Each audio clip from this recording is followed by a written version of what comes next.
Young public news YouTube channel में आप सभी आत्मीय दर्शकों का हृदय की गहराइयों से स्वागत, अभिनंदन, वंदन। आज हम आपको एक ऐसे अभिनेता के जीवन की कुछ अनसुनी परतें दिखाएंगे जिन्होंने बड़े पर्दे पर अपनी एक खास जगह बनाई है और जिन्हें पूरा देश अन्ना के नाम से जानता है। जी हां, हम बात कर रहे हैं सुनील शेट्टी की।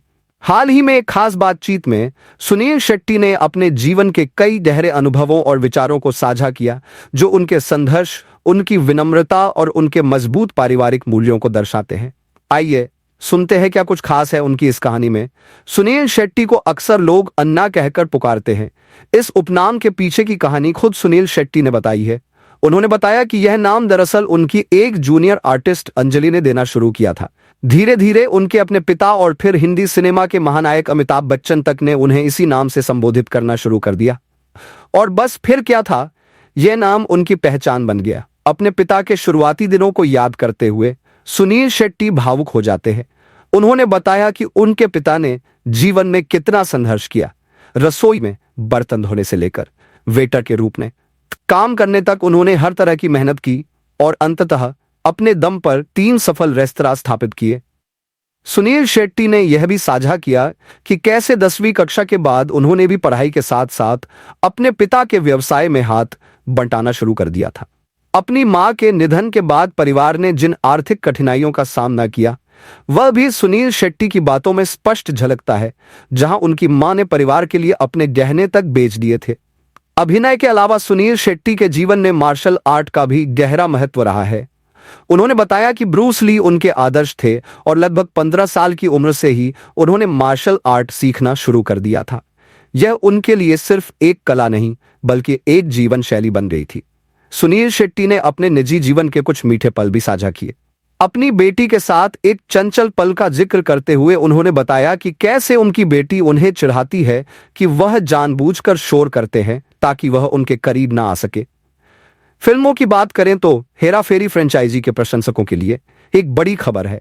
सुनील शेट्टी ने पुष्टि की है कि हेरा फेरी 3 का प्रोमो भी शूट हो चुका है, जिससे फिल्म के आने की उम्मीदें और भी बढ़ गई है।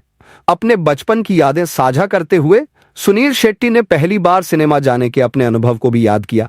उन्होंने बताया कि कैसे घर के पास के न्यू बसंत टॉकीज से रात में फिल्मों की आवाजें आती थी और कैसे उन्हें दूरदर्शन पर भी फिल्में देखने की इजाजत नहीं थी, जिससे सिनेमा जाने का उनका उत्साह और भी बढ़ गया था। अपनी एक्शन हीरो की छवि पर भी उन्होंने बात की और बताया कि कैसे हेरा फेरी जैसी फिल्मों ने उन्हें अपनी कॉमिक टाइमिंग दिखाने का मौका दिया और उनकी बहुमुखी प्रतिभा को साबित किया। बॉर्डर जैसी उनकी देशभक्ति फिल्मों ने दर्शकों के दिलों में देशभक्ति की गहरी भावना जगाई। कारगिल युद्ध के दौरान एक बेस कैंप में सैनिकों से मिलने का उनका अनुभव भी बेहद मार्मिक था।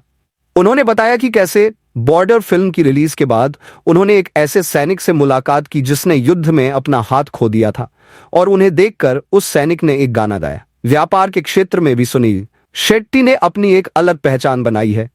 उन्होंने अपनी व्यावसायिक सोच को साझा करते हुए कहा कि हर कंपनी को यूनिकॉर्न बनने की आवश्यकता नहीं है।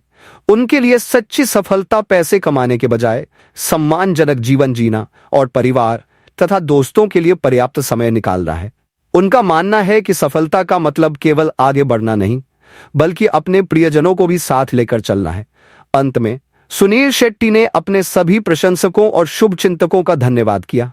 उन्होंने अपने गुरु के एक विचार का उल्लेख करते हुए कहा कि सबसे खूबसूरत मुलाकातें और बातचीतें वही होती है जो अधूरी रह जाती है, क्योंकि वे फिर से मिलने की इच्छा को दर्शाती है। उन्होंने उम्मीद जताई कि भविष्य में वे व्यापार, परिवार और पालन पोषण जैसे कई विषयों पर और बात कर पाएंगे। तो ये थे अभिनेता सुनील शेट्टी के विचार, उनके जीवन के अनुभव और उनकी प्रेरणादायक यात्रा। उम्मीद है आपको यह प्रस्तुति पसंद आई होगी। खबरों का सिलसिला जारी रहेगा, आप बने रहिए हमारे साथ।